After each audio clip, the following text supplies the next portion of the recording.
Hello students, how are you? I hope that everyone is fine at your places. Welcome to you, CR International School online classes. We are going to discuss in Political Science lesson 1. बेटा आज हम political science को, राजनीतिक विज्ञान को 9th class की को start करने जा रहे हैं। लेसन फर्स्ट हमने लिया है। लेसन का नाम है लोकतंत्र क्या है और लोकतंत्र क्यों है, इसकी जरूरत क्यों पड़ती है। सबसे पहले तो लोकतंत्र है क्या, कहते किसे हैं और इसकी जरूरत हमें क्यों पड़ती है। देखो, सरकारों के विभिन्न रूप होते हैं जिसमें से लोकतंत्र एक ऐसा सर्वोत्तम प्रकार का रूप है सरकार का जिसमें जनता के हाथों में सारी शक्तियां निहित होती हैं। जिसको चाहे जनता सरकार बना सकती है, जिसको चाहे हटा सकती है। इस तरह से जब जनता के हाथ में समुचित शक्तियां आ जाती हैं तो सरकार को भी जनता के हित में काम करना पड़ता है, जनता की भलाई के लिए डिसीजंस लेने पड़ते हैं। तो लोकतंत्र किसे कहते हैं? शासन का एक वह प्रकार, एक वह टाइप या वो व्यवस्था जिसमें जनता खुद शासक को चुनती है। जनता कौन? हम लोग जो होते हैं, जो नागरिक होते हैं देश के, वो अपने लिए जब सरकार बनाते हैं तो खुद उस सरकार का चयन अपने प्रतिनिधि के रूप में नेताओं को ऊपर भेजते हुए चले जाते हैं। और सरकार क्या है? एक संस्था है। एक व्यक्ति का नाम सरकार नहीं है, एक संस्था है पूरी जिसमें बहुत सारे लोग, बहुत सारे मंत्री मिलकर किसी देश के लिए काम करते हैं। तो शासन का वह प्रकार जिसमें जनता खुद किसी सरकार को चुनती है, किसी शासक को चुनती है और यह उस व्यवस्था का सर्वोत्तम प्रकार होता है। इसमें वोट देने का अधिकार प्रत्येक वयस्क को होता है। वयस्क का मतलब है जिस व्यक्ति की एज 18 अबव है या 18 है वो वोट डाल सकता है और अपनी सरकार चयन की प्रणाली में एक महत्वपूर्ण भूमिका को निभा सकता है। इसमें सरकार जब जनता के द्वारा चुनकर बनती है तो सरकार को भी कुछ सीमाओं में रहना पड़ता है। वो जनता के प्रति उत्तरदायी होती है। उत्तरदायी का मतलब जिम्मेदार, क्योंकि नागरिकों ने उसे वहां तक पहुंचाया उस कुर्सी तक, तो उसकी जिम्मेदारियां बनती है, उसके दायित्व बनते हैं कि वो भी जनता की भलाई के लिए काम करे। अर्थात हमारे देश में या अन्य देशों में इस तरह से भी चुनाव के बाद सरकारों को हटाया जा सकता है, या आने वाले 5-6 साल में, हमारे यहाँ 5 साल में चुनाव होते हैं, कहीं मैक्सिको में 6 साल में होते हैं, तो आगामी चुनाव में उस सरकार को बदला जा सकता है यदि जनता संतुष्ट नहीं है तो। इसलिए सारी शक्तियां लोकतंत्रात्मक व्यवस्था में किसके हाथों में होती है? जनता के। जनता कौन होती है?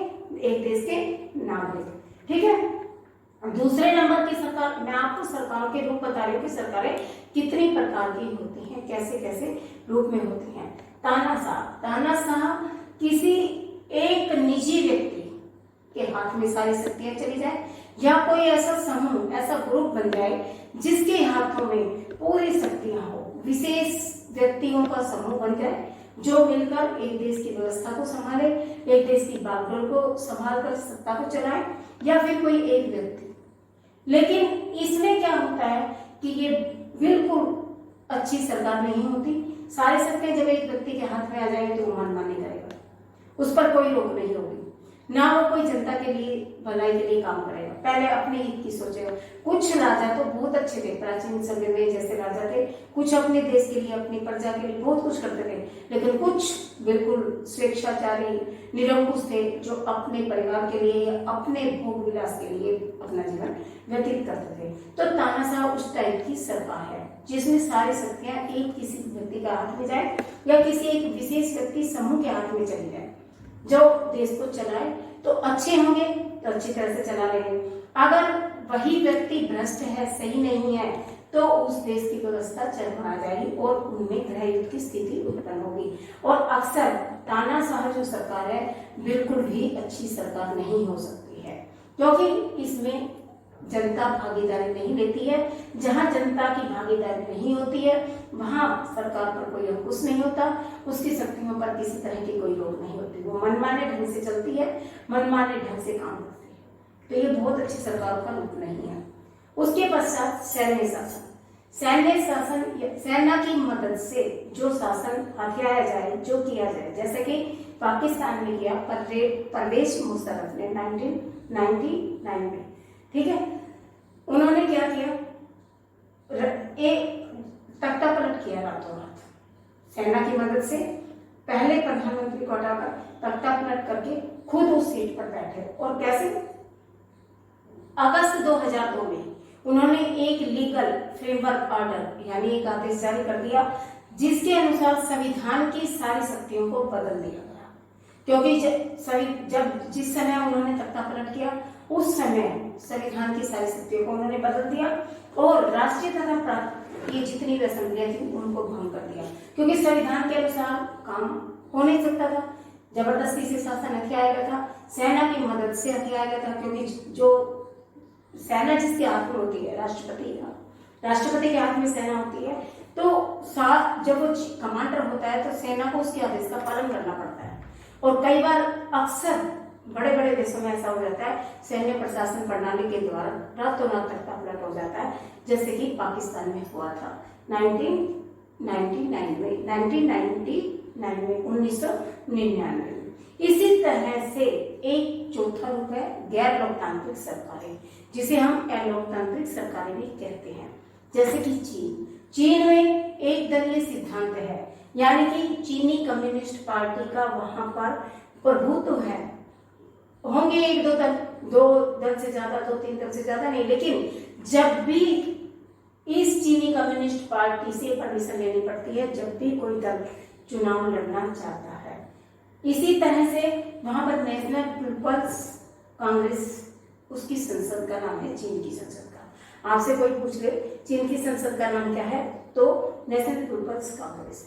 ये राष्ट्रपति का चुनाव करती है और चीनी कम्युनिस्ट पार्टी के ही व्यक्ति हमेशा जीतते हैं, या तो चुनाव में खड़े यही होते हैं या जिसको चाहे उसको ये खड़ा कर सकते हैं।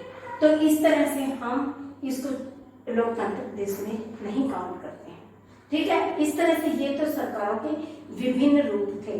अब सरकारों की विशेषताएं, लोकतंत्र सरकार की क्या विशेषताएं, देखो।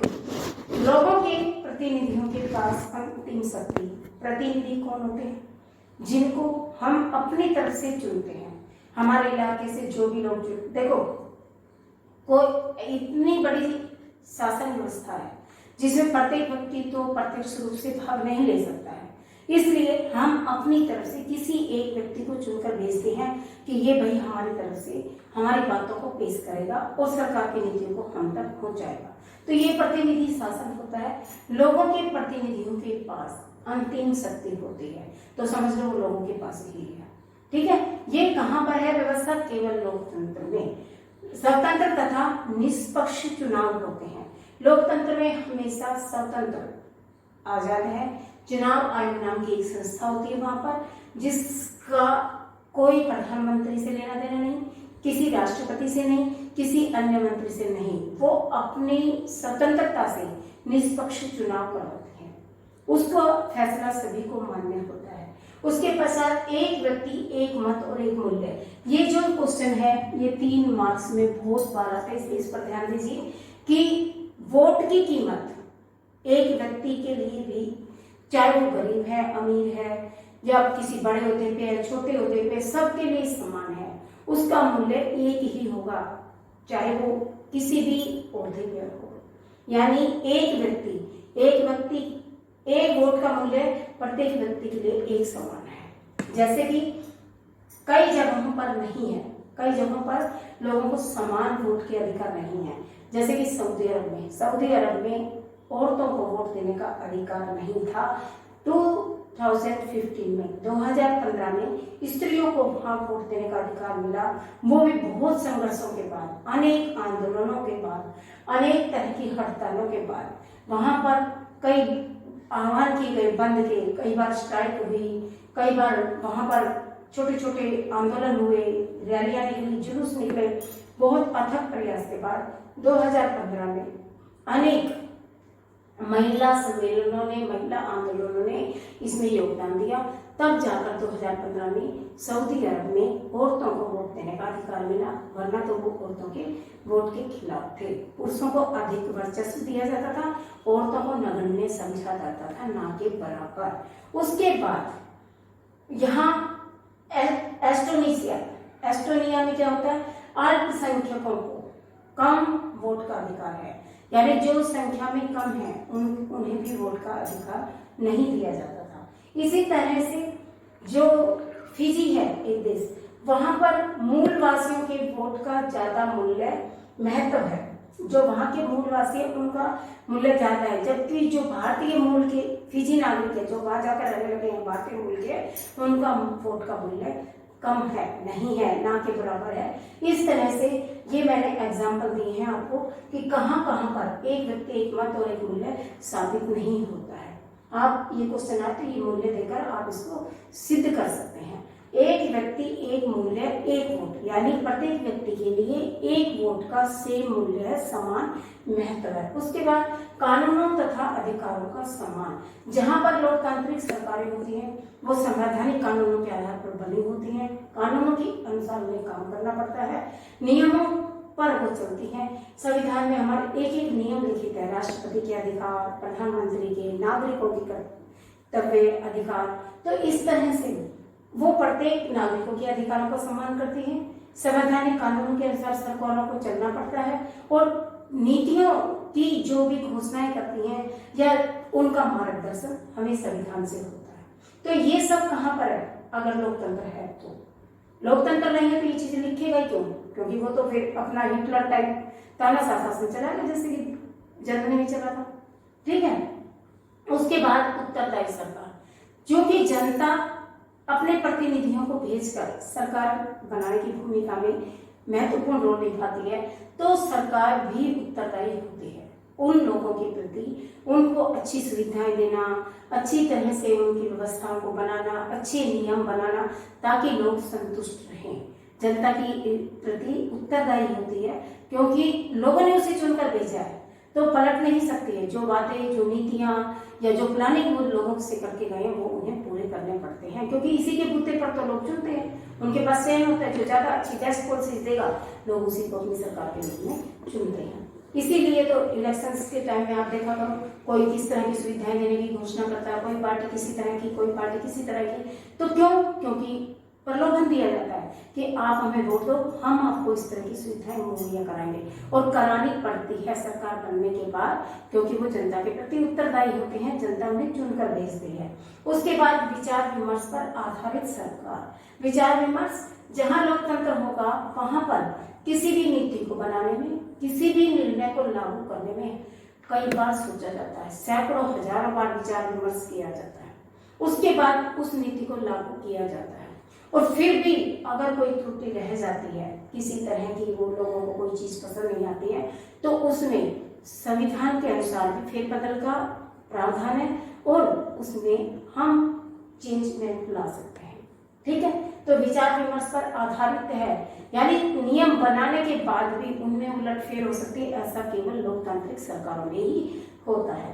राजनीतिक समानता, राज्य सबको एक समान दृष्टि से देखता है, चाहे वो प्रधानमंत्री है, चाहे आम नागरिक है, चाहे वो एक प्रभुत्वशाली शक्तिशाली व्यक्ति है या बिल्कुल शक्तिहीन है, एक धनी समृद्ध व्यक्ति है या बिल्कुल गरीब व्यक्ति है, अल्पसंख्यक समुदाय से संबंध रखता हो या किसी बहुसंख्यक समुदाय से, किसी भी भाषा को मानता हो, सभी के लिए राजनीतिक समानता निश्चित की गई है। कैसे? एक व्यक्ति, एक वोट और एक मूल्य। ये राजनीतिक समानता का एक मेन सिद्धांत है, जो सभी को मिलता है। हमारे भारत में ये सिद्धांत लागू होता है।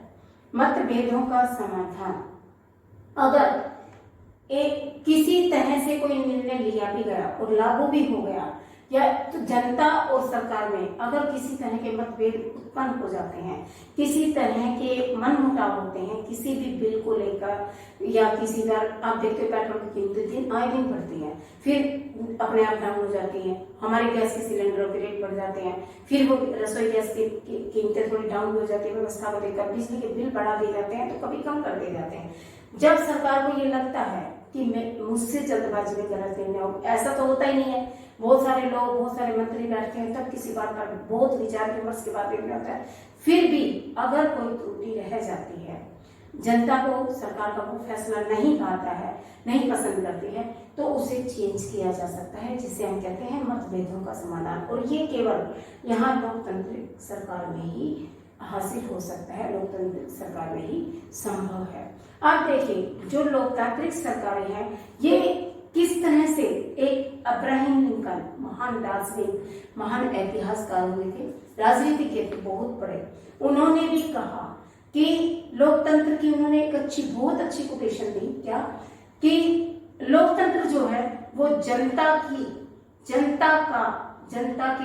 जनता के द्वारा और जनता की भलाई के लिए बनाया गया शासन है। यानी जनता का कैसे, कि जनता ही इसे बनाती है, जनता के लिए जो बन के गया है, सरकार बनी है, वो जनता के लिए ही काम करती है और जनता के द्वारा ही चुने गए प्रतिनिधियों में से, मंत्रियों में से मेन प्रधानमंत्री या राष्ट्रपति चुना जाता है।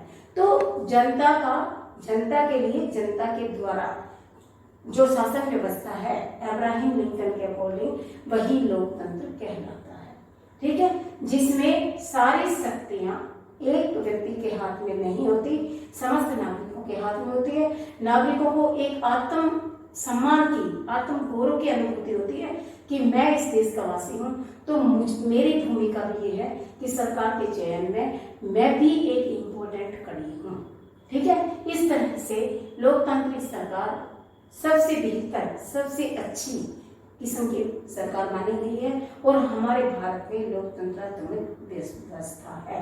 ठीक है, इतना क्लियर हो गया आपको? एक बार दोबारा से रिपीट करते हैं, फिर आगे चलते हैं। देखिए, लोकतांत्रिक सरकार के बारे में मैंने अभी बताया, तानाशाह, जिस तरह से जर्मनी में हिटलर हुआ था, किसी की नहीं सुनता था, अपनी चलाता था, तो वो तानाशाह था। मतलब हालांकि उसने जर्मनी के उत्थान के लिए बहुत कार्य किए, लेकिन आम नागरिकों की इच्छाओं को उसने दूर रख दिया। वो खुद कहता था कि नागरिक देश के लिए नहीं है, देश नागरिकों के, यानी पहले देश की सोच, उसकी ये कोटेशन थी। उसके बाद सैन्य शासन, जहां पर सरकारें रातों रात तख्ता पलट करके सेना की सहायता से अपनी सरकार स्थापित कर लेती, जैसा कि किसने किया था, परवेज मुशर्रफ ने पाकिस्तान में 1999 में। इसने प्रांतीय और राष्ट्रीय असेंबलियों को सबको बदल दिया, क्योंकि उनके कानून के अनुसार इसको चलना पड़ता, इसलिए उसने संविधान के अनुसार कोई निर्णय नहीं लिया, यहाँ तक कि संविधान के नियमों को भी बदल दिया और राष्ट्रीय प्रांतीय असेंबलियों को भी बदल दिया। ठीक है, लोकतंत्र सरकार कहाँ कहाँ पर है? भारत में है, अमेरिका में है, श्रीलंका में है, दक्षिण अफ्रीका में। आपसे अगर पूछ ले तो इन 4 देशों में लोकतांत्रिक व्यवस्था है। चीन में कहने को लोकतांत्रिक व्यवस्था है, लेकिन एक चीनी कम्युनिस्ट पार्टी है, ऐसा दल है, जहां पर सरकार बनाने के लिए या किसी व्यक्ति को चुनाव करना होता है तो पहले इस दल की परमिशन लेनी पड़ती है। ठीक है, नेशनल पीपुल्स कांग्रेस के पास ये अधिकार है कि वो राष्ट्रपति चुने, जो वहां की संसद है। उसके पश्चात मैंने लोकतंत्र की विशेषताएं बताई, बहुत सारी विशेषताएं, आप कोई 5 तो जरूर करना, क्योंकि 3 नंबर के क्वेश्चन में भी अगर 5 याद है तो आप अटेम्प्ट कर सकते हो, और 5 नंबर में तो आपके 5 बन जाएंगे और 1 का क्वेश्चन कहाँ से निकला, मोस्ट इंपोर्टेंट क्वेश्चन। ठीक है, आज हम इतना ही पढ़ेंगे, इसके बाद हम कल पढ़ेंगे। Okay, thank you very much. इससे अगले टॉपिक के लिए आपसे कल मिलते हैं। आप इस पूरे जितना मैं पढ़ाती हूँ, मैं समझाती हूँ, जरूर एक बार रिपीट कीजिए, क्योंकि आपका बहुत ज़्यादा टाइम वेस्ट हो चुका है, सबका रूटीन बिगड़ा हुआ है, ना जाने व्यवस्था कब ढर्रे पर आएगी।